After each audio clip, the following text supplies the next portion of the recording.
벌써 또 수요일이 돌아왔습니다. 수요 기도의 밤 느헤미야 강의 설교로 말씀을 드리겠습니다. 느헤미야 11장 3절에서 36절 말씀까지 봉독해 드리겠습니다. 이스라엘과 제사장들과 레위 사람들과 느디님 사람들과 솔로몬의 신복의 자손은 유다 여러 성읍에서 각각 그 본성 본 기업에 거하였고, 예루살렘에 거한 그 도의 두목들은 이러하니, 예루살렘에 거한 자는 유다 자손과 베냐민 자손 몇 명이라. 유다 자손 중에는 베레스 자손 아다야니, 저는 우시아의 아들이요 스가랴의 손자요 아마라의 증손이요 스바다의 현손이요 마할랄레의 오대손이며, 또 마세야니, 저는 바룩의 아들이요 고로세의 손자요 하사야의 증손이요 아다야의 현손이요 요아림의 오대손이요 스가랴의 육대손이요 실로 사람의 칠대손이라. 예루살렘에 거한 베레스 자손의 도합이 468명이니 8명이니라. 용사이었느니라. 베냐민 자손은 살룬이, 저는 무술람의 아들이요 요에스의 손자요 브다야의 증손이요 골라야의 현손이요 마세야의 오대손이요 이디엘의 육대손이요 여사야의 칠대손이며, 그 다음은 갑배와 살레 등이니 도합이 928명이라. 시그라의 아들 요엘이 그 감독이 되었고, 하스누아의 아들 유다는 버금이 되어 성읍을 다스렸느니라. 제사장 중에는 요아림의 아들 여다야와 야긴임의 또 하나님의 전을 맡은 자 스라야니, 저는 힐가야의 아들이요 무술람의 손자요 사독의 증손이요 무라요스의 현손이요 아이들의 오대손이며, 또 전에서 일하는 그의 형제니 도합이 822명이요 또 아다냐니, 저는 여로함의 아들이요 골라야의 손자요 암시의 증손이요 스가랴의 현손이요 하소홀레의 오대손이요 말가야의 육대손이며, 또 그 형제의 족장된 자니 도합이 242명이요 또 아마세니, 저는 아사렛의 아들이요 아흐세의 손자요 무실레못의 증손이요 임멜의 현손이며, 또 그 형제의 큰 용산이 도합이 128명이라. 하그돌림의 아들 삼디엘이 그 감독이 되었느니라. 레위 사람 중에는 스마냐니, 저는 하슬의 아들이요 아스리갑의 손자요 하사바의 증손이요 번니의 현손이며, 또 레위 사람의 족장 3부대와 우사마시니, 저희는 하나님의 전밥 바깥 일을 맡았고, 또 아삽의 증손 sabdi의 손자 미가의 아들 마따냐니, 저는 기도할 때 감사하는 말씀을 인도하는 어른이 되었고, 형제 중에 박부가가 버금되었으며, 또 여두둔의 증손 갈람의 손자 살마의 아들 압단이 거룩한 성에 네 사람의 도합이 284명이었느니라. 성 문지기는 악국과 달몬과 그 형제니 도합이 172명이며 그 나머지는 이스라엘 백성과 제사장과 네 사람은 유다 모든 성읍에 흩어져 각각 자기 기업에 거하였고 드디님 사람은 오벨에 거하니 시아와 기스바가 그 두목이 되었느니라. 노래하는 자 아삼 자손 곧 미가의 현손 마따냐의 증손 하사바의 손자 바니의 아들 우시는 예루살렘에 거한 네 사람이 감독이 되어 하나님의 전의를 맡아 다스렸으니 이는 왕의 명대로 노래하는 자에게 날마다 양식을 정하여 주는 것이 있음이며 유다의 아들 세라의 자손 곧 문하사벨의 아들 부다히아는 왕이 수하에서 백성의 일을 다스렸느니라. 향리와 들로 말하면 유다 자손이 더러는 기랏 아바와 그 총과 다본과 그 총과 여갑세리과 그 동리에 거하면 또 에사와 몰라디아 벳벨렛과 하살수알과 수엘세바이와 그 촌에 거하며 또 시글락과 무고나와 그 촌에 거하며 또 예스림목과 소라와 아르목과 거하며 또 사노아와 압둘람과 그 동네와 라기스와 그들과 아세가와 그 촌에 거하였으니 너희는 부엘셀바에서부터 흰놈의 골짜기까지 장막을 쳤으며 또 베냐민 자손은 게바에서부터 막마스와 믹마스와 아야와 베델과 그 촌에 거하며 아나독과 롭과 아나냐이 하솔과 라마이 가타임과 하닉과 스보임과 느발락과 로드와 오노와 공장 골짜기에 거하였으며 유다에 있던 네 사람이 어떤 반열은 베냐민과 하파였느니라. 아멘. 이렇게 족장들 이름 다 기록해 놓은 것도 하나님의 크신 뜻이 있어서 기록해 놓았겠죠. 예, 그러면 우리가 이 본문 말씀을 통해서 또 공부를 해야 되겠죠. 알아야 힘이 되겠죠. 우리가 믿는 하나님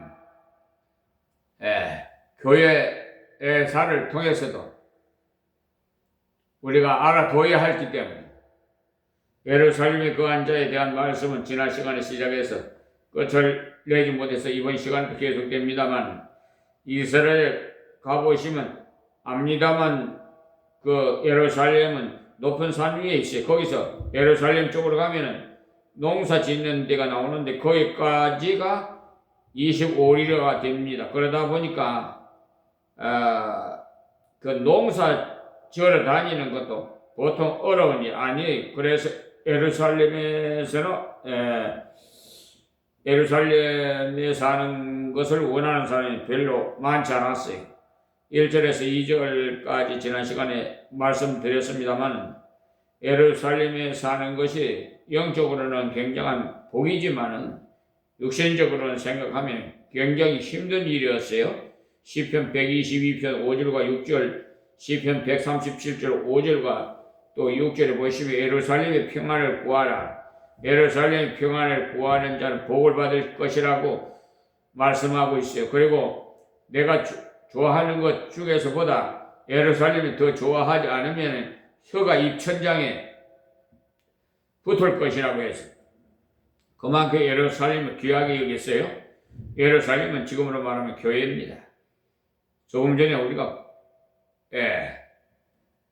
그 말씀드린 시온 그 성과 같은 그런 교회를 말하는데, 시온성이 바로 예루살렘이 시온산 기슭에 있었기 때문에 그렇게 불러졌어요. 지금으로 말하면 하나님 중심, 교회 중심, 말씀 중심으로 사는 삶이 바로 이때 예루살렘을 선택하는 겁니다.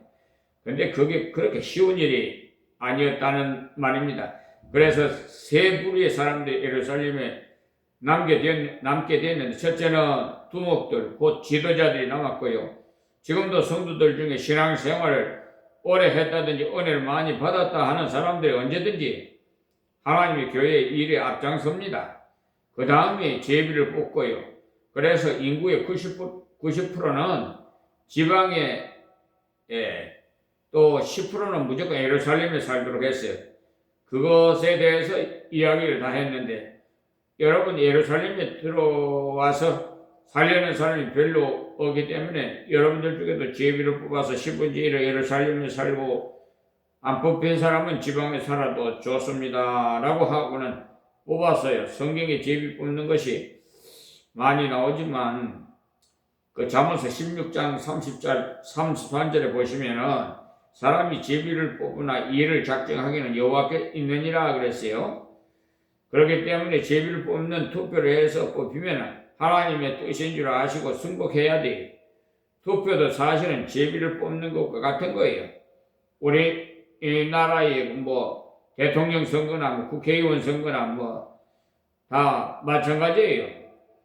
우리 교회 정도의 그 교세가 되어 누가 누구를 뽑아야 할지 기도해야 되겠죠. 그렇기 때문에 3분의 2 지지를 받아서 뽑히는 것은 보통 어려운 일이 아닙니다. 그게 다 하나님이 하신 것임을 알아야 됩니다. 사람들이 나를 알아주어서 이렇게 됐는가 보다라고 생각하면 오산이 투표를 하든지 제비를 뽑든지 그것은 하나님이 작정하셨어요. 그 다음에 안 뽑힌 사람 중에서도 자원하는 사람 예루살렘에 들어와서 살도록 했어요. 1절에서는 두목을 뽑은 이야기를 했고 2절에는 자원하는 사람에 대해서 이야기를 하고 했는데, 특별히 자원하는 사람들을 위해서 복을 빌어 주었다고 했습니다. 무릇 예루살렘에 거하기를 자원하는 자는 백성들이 위하여 복을 받으느니라 하고 느헤미야 11장 2절에 말씀하죠. 90%에 속한 사람 중에 나는 뽑히지는 않았지만은 자원해서 예루살렘에 살겠습니다 이렇게 말하는 사람을 너무 귀하게 봐서 온 백성들이 그에게 축복을 한 것입니다. 하나님, 저들이 저에게 예루살렘에 지키려고 마음에 작정을 했습니다. 저들에게 복을 내려 주시옵소서라고 축복을 했다는 말입니다. 자원해서 하는 것이 그렇게도 좋아요. 지금 우리가 목적이 이끄는 삶을 준비할 때도 준비위원을 모집할 때 제일 먼저 자원자를 모집했는데 몇 명 되느냐 물었더니 2명쯤 된다고. 그래서 지도급에 있는 사람들은 무조건 다 참석하라고 했는데 그 원리가 바로 여기에서 나온 겁니다. 그 다음에 자원하는 사람을 참석하게 했고, 그 다음에는 제비 뽑는 것처럼 안배를 시켰어요. 그래, 그 원리가 변함없습니다. 그런데 그 중에 제일 귀한 것이 자원하는 겁니다. 성경에서는요, 자원하는 것을 참으로 귀하게 봤습니다. 시편 51편에도 보시면 구원의 즐거움이 있는 사람이 자원한다고 했어요. 주의 구원의 즐거움을 내게 회복시키시고 자원하는 심령을 주사 나를 붙드소서라고 시편 51편 12절에 말씀 있죠. 그래서 구원을 받아도 구원의 즐거움이 없을 때는 자원하지 않아요. 구원받은 것이 너무나 귀하고 크다는 것을 아는 사람만이 자원해요. 자원하는 심령을 가지고 주님을 위해서 일을 하면 어떻게 되겠어요? 그리하면 내가 범죄자에게 주의 도를 가르치리니 죄인들이 주께 돌아오리이다라고 시편 51편 13절에도 말씀하고 있습니다. 그러니까 자원하는 사람이 나가서 전도하고 자원하는 사람이 나가서 봉사를 하면은 열매가 맺힌다는 말씀이에요. 정말 하나님이 주시는 은혜의 열매가 맺히게 되어 있어요. 우리 성도들은 다 자원해서 주님의 교회에 주님을 위해서 사역에 동참할 수 있기를 바랍니다. 그러면 복을 제일 많이 봐요. 여기서도 많은 백성들이 복을 빌어 주었죠. 그리고 자원하는 심령으로 일을 하면 죄인들이 주께로 돌아온다고 했지 않습니까? 그러니 분명히 자원하는 심령으로 봉사하고 자원하는 심령으로 전도하면 교회가 부흥이 되게 되어 있어요. 군인들도 100명의 징집되어 온 사람보다도 한 명의 지원병이 더 힘이 낫다고 하잖아요. 징집되어 온 사람은 여차하면은 가려고 하여요. 그러나 지원병은요, 난 나라를 위해서 지원해서 왔다는 그런 자부심으로 임하기 때문에 달라요. 여러분은 다 주 안에서 지원병이 되시기를 바라요. 그래서 전도하자고 하면은 전도 일에 자원을 하십시오. 1년에 한 명씩 전도를 하라고 하면은 예라고 지원해서 먼저 하세요. 그러지 않고 아이고 또 한 명씩 전도해야 되나 이렇게 생각하지 마시고 자원해서 하다 보면은 하나님께서 붙여주셔요. 요즘같이 어려운 때 전도가 되겠나 이렇게 생각하니까 안 되지. 그런 마귀가 맞자 하면서 맞장구를 쳐줘요. 그러나 믿음으로 주여 내게 붙여주시옵소서 내가 전도하겠습니다라고 기도하면은 하고 나가면은 됩니다. 1년에 성경을 1독 하자고 할 때도 응당 1년에 1독을 해야 되겠다고 믿고 하면은 말씀의 은혜를 받아요. 본문 3절 말씀입니다. 이스라엘과 제사장들과 레위 사람들과 느림 사람들과 솔로몬의 신복의 자손은 유다 여러 성읍에서 각각 그 본성 곧 기업에 거하였고 예루살렘에 거한 그 도의 두목들은 이러하니 그랬니 뽑힌 사람들을 어떻게 배치를 했는가에 대한 이야기입니다. 이스라엘 제사장들과 레위 사람들이 다 지도급에 속한 사람들 아닙니까? 그리고 느디님 사람들은 원래는 이스라엘 사람이 아니에요. 기브온 사람들입니다. 거짓말을 해가지고 목숨을 건진 사람들 아닙니까? 그때 여호수아가 너희들 그렇게 거짓말을 해서 되겠나? 이렇게 야단을 쳤을 때 죽을 판인데 거짓말을 해서라도 살아야 되지 않겠습니까? 이렇게 나온 자들이에요. 그래서 여호수아가 그러면 너희들은 이제부터는 물을 깃고 나무 패는 일을 다 해야 된다 하니까 감지덕지 했죠. 다 목숨을 살려주신다면 다 하니까 그 일이라도 단마음으로 하겠습니다 이렇게 했어요. 그런데 이 사람들이 후일에 포로로 잡혀갔다가 돌아와서까지 그 마음이 변치 않았어요. 얼마나 귀합니까? 유다 여러 성읍에 각각 그 본기업에 거하였고 예루살렘에 거한 그 도의 두목들은 이러하니 하고 많은 사람들이 자기 고향으로 갔다는 말입니다. 그런데 그중 예루살렘에 거한 사람들은 너무나도 귀하기 때문에 이름까지 적어놓은 겁니다.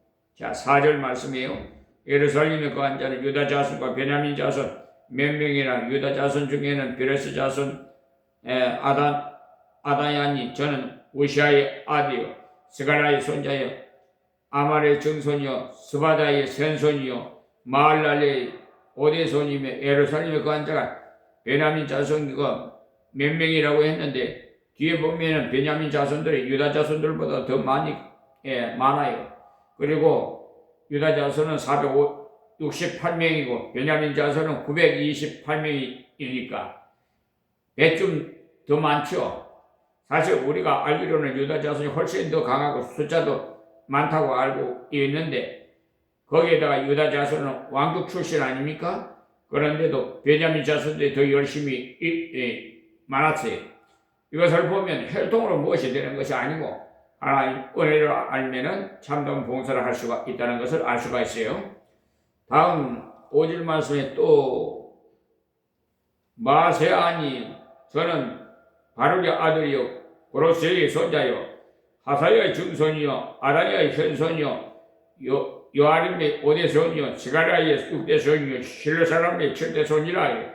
이 무슨 말씀이냐면 올바른 봉사자가 하나 나오면 조상들까지도 영광을 받는다 이 말씀이에요. 그러니까 우리는 자손을 잘 둬야 돼요. 그렇기 때문에 그것을 두고 기도해야 되고 하나님 우리 아이가 앞으로 자원에서 주님의 일을 하고 헌신된 사람이 됨으로써 하나님께 영광 돌리고 사람들에게 용기를 주는 사람이 되게 하소서라고 말입니다. 기도하세요. 성경에 이름이 적혔다는 것이 보통 일이 아니에요.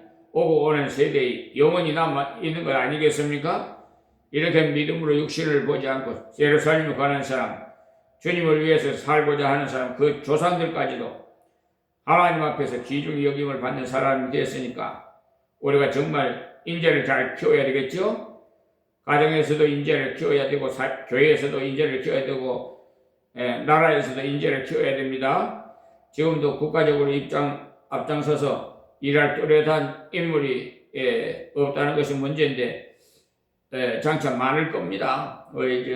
해외에 나가 있는 우리 기술자들도 다 불러서 앞으로 이 나라가 부강한 나라의 세계에서 AI 시대에서 앞으로 선진 톱으로 달려갈 겁니다.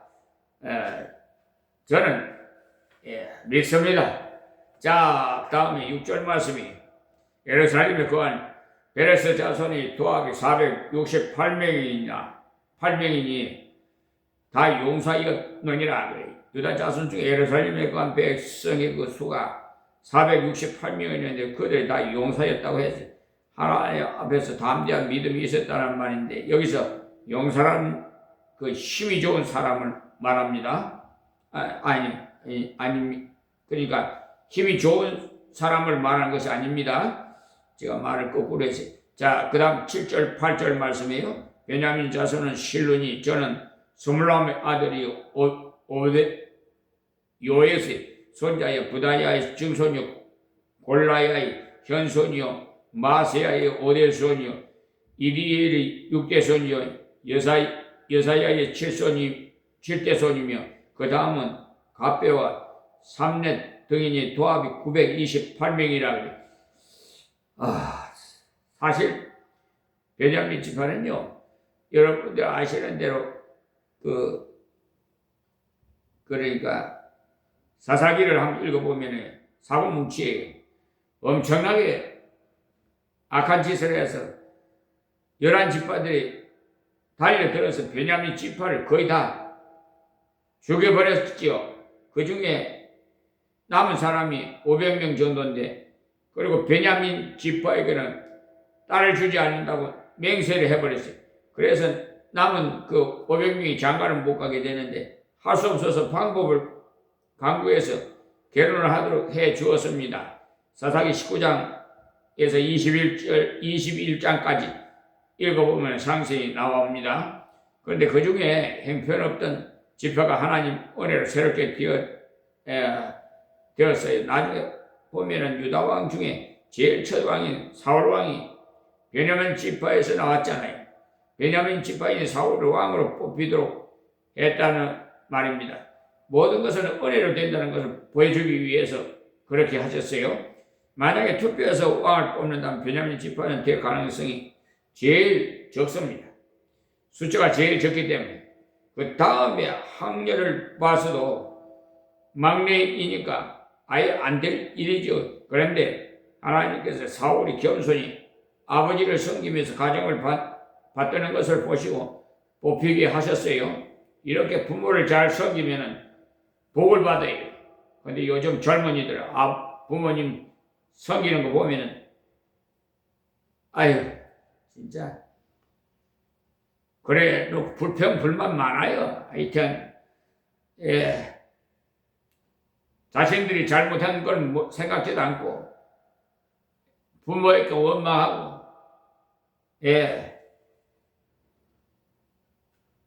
여러분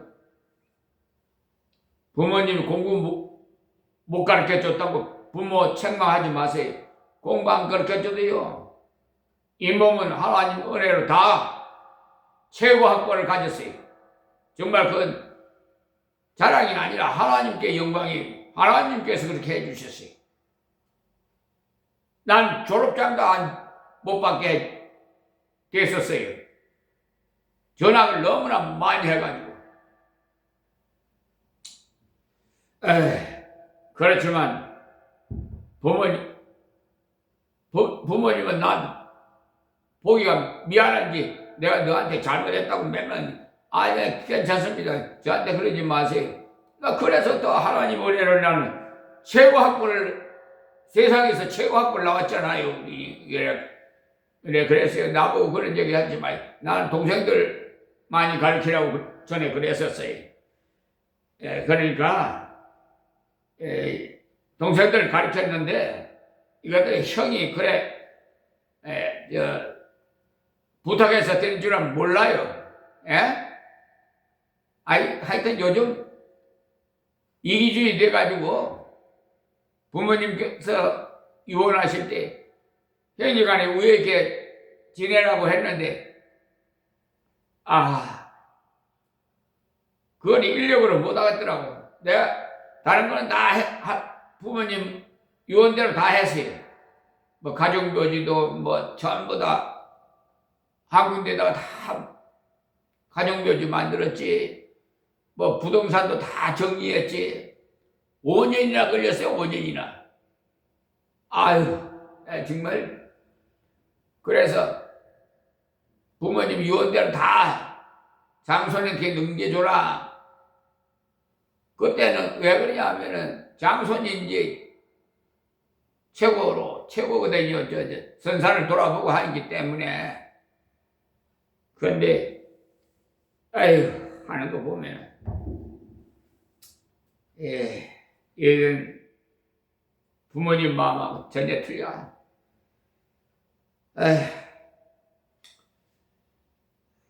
그래서 이스라엘 역사의 베냐민 지파를 굉장히 자랑스럽게 생각합니다. 바울 사도도 나도 이스라엘인이여 아브렐의 씨에서 난 자요 베냐민 지파라고 로마서 11장 1절에 말하잖아요. 한국말로 하면은 양반 중에 양반이라 이 말이에요. 그러니까 한 번도 배반을 하지 않았다는. 베냐민 지파는 이스라엘 지파 중에 왕국이 서고 난 다음에 배반을 하지 않았어요. 남북적으로 갈라질 때도 10지파는 북쪽으로 가버리고 2지파는 남는데 유다 지파와 베냐민 지파만 남았어요. 4지파는 원래 하나님께 바쳐졌기 때문에 치지 않았습니다. 유다 지파는요, 왕이 자기 지파니까 남아있고 실제로 남아있는 지파는 베냐민 지파와 하나뿐이에요. 그러니까 베냐민 지파라는 말을 한 번도 반역한 일이 없는 양반 중에 양반 지파입니다. 여기서 포로 잡혀갔다 돌아와서는 예루살렘 그 알자 중에서도 가장 많은 사람들이 남아있는데 제비를 뽑았다 그만큼 되겠습니까? 안 돼요. 그러니까 자원하는 그런 마음이 있어야 돼요. 자, 9절 말씀이에요. 시그리의 아들 요엘이 그 감독이 되었고 하순류아의 아들 유다는 복음이 되어 성읍을 다스렸느니라. 여기 시그리의 아들 요엘, 이 지금으로 말하면 예루살렘 시장이 되었다는 말인데, 그리고 하순류아의 아들 유다는 부시장이 되었다는 말이고요. 그러니까 그렇게 그냥 알고 계세요. 그 다음 10절에서 12절까지요.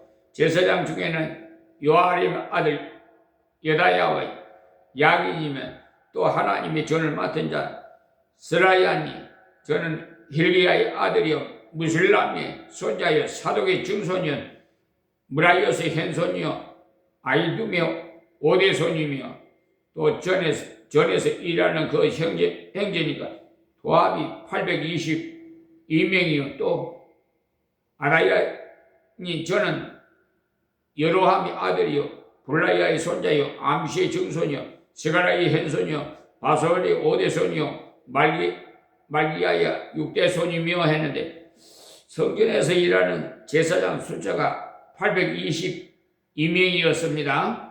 다음 13절에서 14절 말씀입니다. 또 그 형제 족장된 자니 도합이 242명이요 또 아마세니, 저는 아사렐의 아들이요 아우셀의 손자요 무실리오못의 증손이요 임벨의 현손이면 또 그 형제의 큰 용산이 도합이 128명이라 하그돌림의 아들 삼디엘이 그 감독이 되었느니라. 그래서 제사장 계통 사람들 중에요. 한 집안은 22명이었고 한 집안은 242명이었고 또 한 집안은 128명이고 집안별로 그 설명을 한 겁니다. 그 중에 최고의 감독이 하그돌림의 아들 삼디엘이었다는 것을 말하고 있습니다. 자, 15절에서 16절 말씀입니다. 레위 사람 중에는 스마냐니 저는 합수의 아들이요 아스리야 감미 손자요 하시바의 증손이요 분이야의 현손이며 또 레위 사람이 족장 삼부대와 여사밭이니 저희는 하나님의 전 바깥 일을 맡았고 했는데 제사를 드리기 위해서는 바깥에서 할 일이 많은데 이들은 그 일을 맡았다는 말입니다. 레위인들에 대한 기록입니다. 자, 17절에서 18절 말씀입니다. 또 아삽의 증손 삽디의 손자 미가의 아들 마따냐니 저는 기도할 때 감사하는 말씀을 인도하는 어른이 되었고 형제 중에 박부가가 버금이 되었으며 이들은 찬양대로 봉사한 레위인들을 말합니다. 아삽의 후손들은 다 찬양대들이에요. 찬양대에서 기도할 때 감사하는 말씀을 인도하는 어른이 되었다 이겁니다. 앞에서 찬송을 인도하는 사람이 됐다는 말이고요.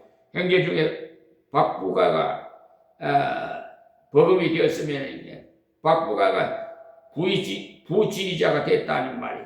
또 18절에 또 여두둔의 증손 갈람의 손자 삼모아의 아들 압단이 거룩한 성에 레위 사람의 도합이 284명이었느니라. 그러니까 아삽 자손과 여두둔은 다윗 시대 때 유명한 음악가 아닙니까? 작곡가 중에 속하는 분들이거든요.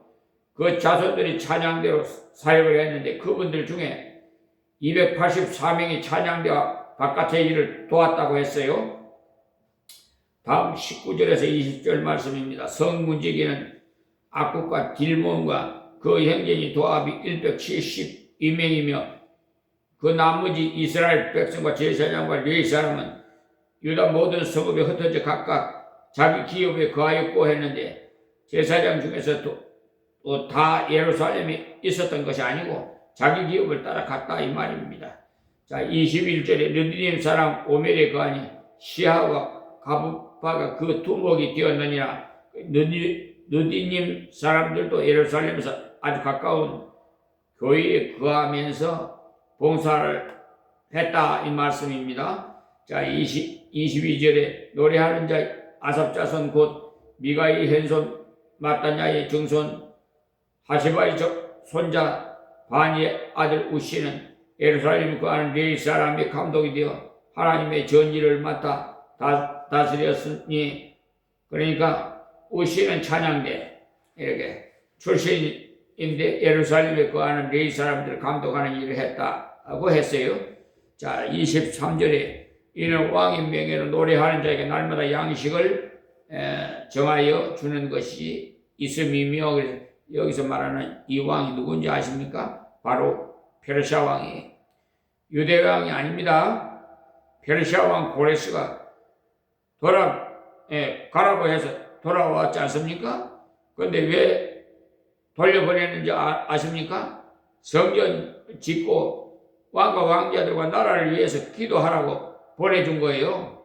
이 사람 특별히 국록을 먹는 그러니까 국가의 혈세를 받는 사람들이 이 사람들은요 직접 왕자들을 위해서 헌신하는 일에 관여된 사람이라고 해서 페르시아에서 월급이 왔다는 말이에요. 이때 이스라엘 왕이 없을 때 페르시아의 속국이라는 말입니다. 자, 24절이에요.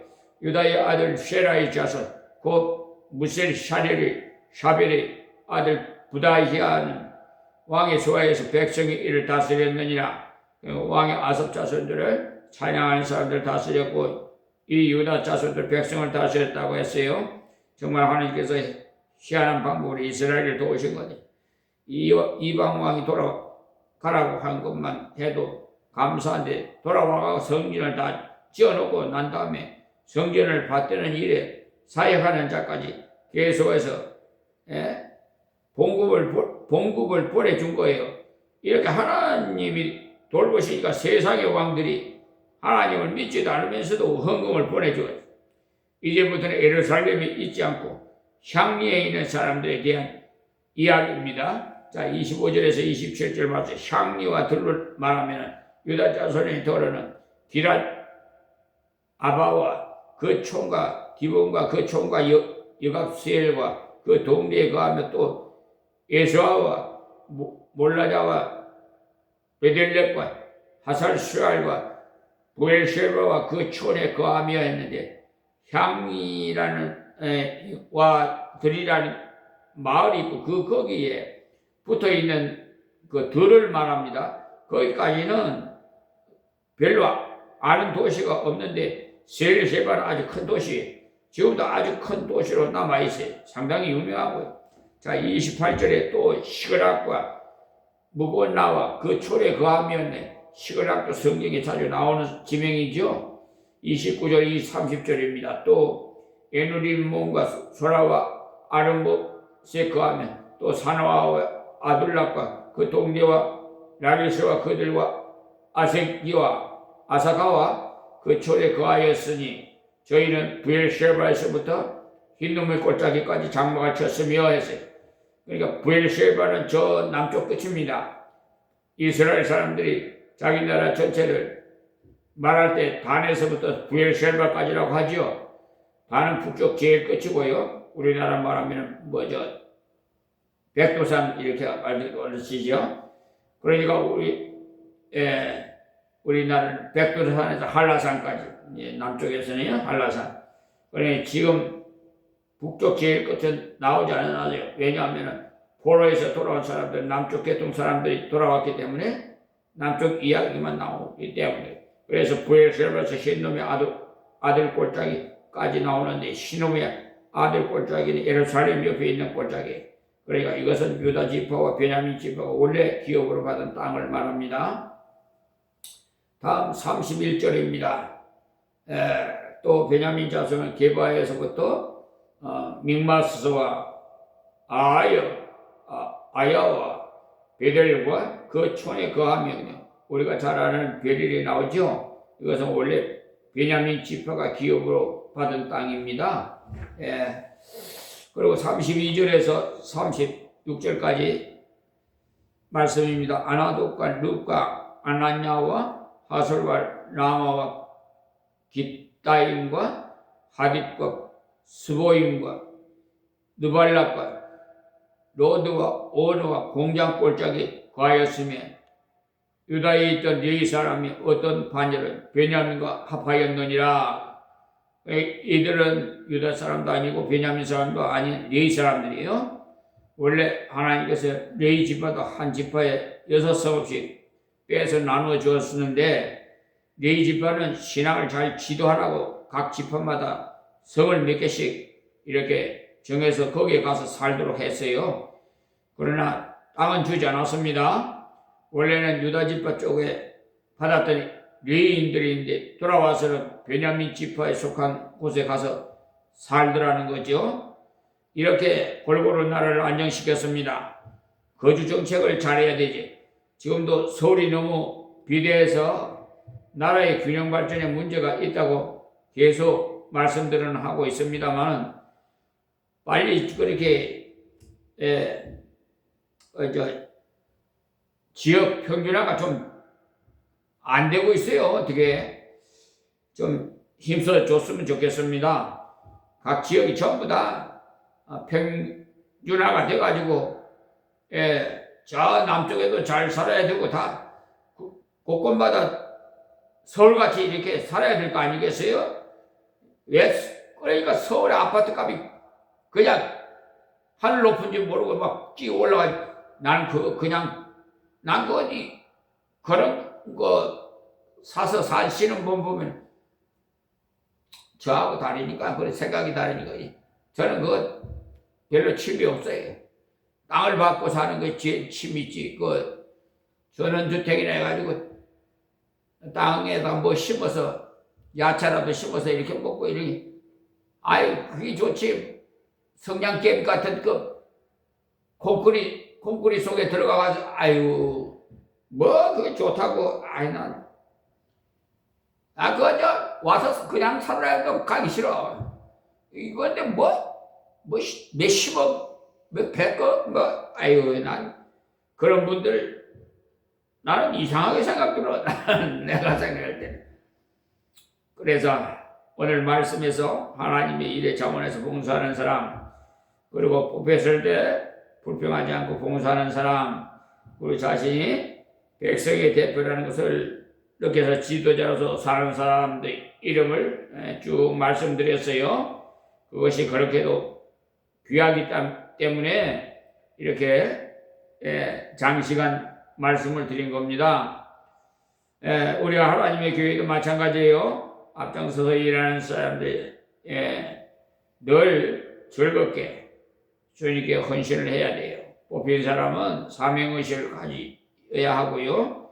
그리고 특별히 뽑히지는 않았지만 자원에서 나와서 일하겠다는 사람이 굉장히 중요합니다.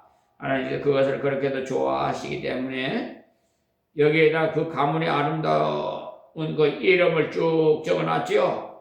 우리가 볼 때는 이런 건 뭐 때문에 다 적어놨을까 이런 생각이 들지요.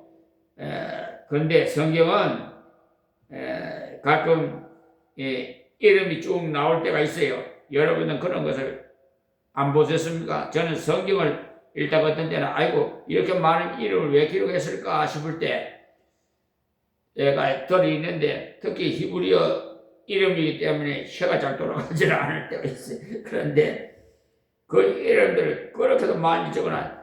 왜 그렇게 적어놨겠어요? 하나님은 사람을 통해서 일을 한다는 것을 보여주시기 위해서입니다.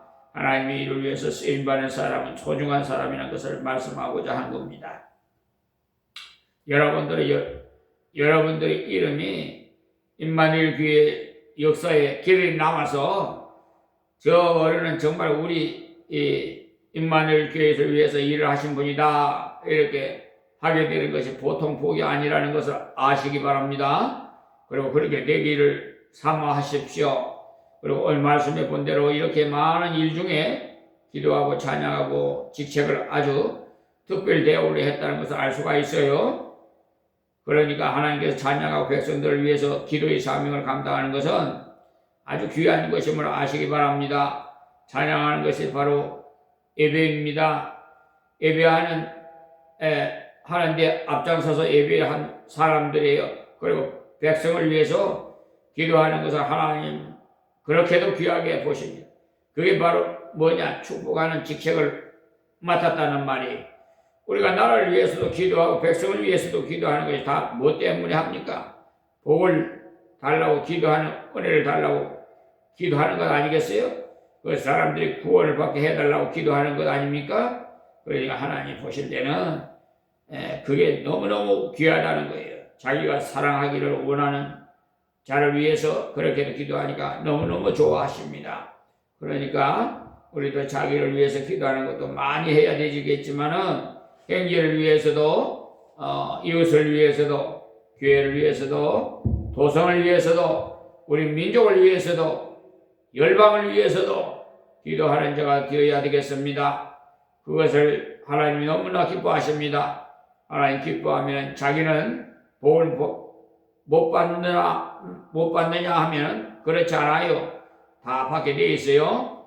남에게 복을 비는 사람은요, 그 복이 항상 그를 통해서 내려가요. 그렇기 때문에 복을 받을 수밖에 없어요. 이 말씀을 기억하시고 우리가 다 이런 사명에 동참할 수 있기를 바라면서 기도하겠습니다. 하나님 고맙고 감사합니다. 오늘도 수요 기도의 밤에 이렇게 느헤미야 강해 설교로 장시간 사람의 이름, 그러니까 족장들, 하나님께서 쓰신 분들을 다 거명하면서 저희들에게 그걸 새기게 하고 또 하나님 그 성경책에 기록되게 하는 것이 가장 복 있는 걸로 생각하게 하심을 감사합니다. 하나님, 저희들은 부족하지만은 하나님께서 함께 하시면 능치 못하심이 없는 줄 믿사오니 아버지여 저희들에게 더욱 믿음 주시고 지혜와 총명과 명철을 더해 주셔서 하나님을 잘 섬겨서 이 생의 복도 누리지만은 내세의 소망을 가지고 더 박차를 위해서 열매 맺는 삶을 살 수 있도록 은혜를 베풀어 주시옵소서. 이방인들을 다 구원해 주옵시고 이 나라의 민족 하나님 구워 살펴주시사 아버지여 남북을 평화 통일로 이루어지게 하시고 이 땅에 전쟁이 없는 나라 되게 하옵소서.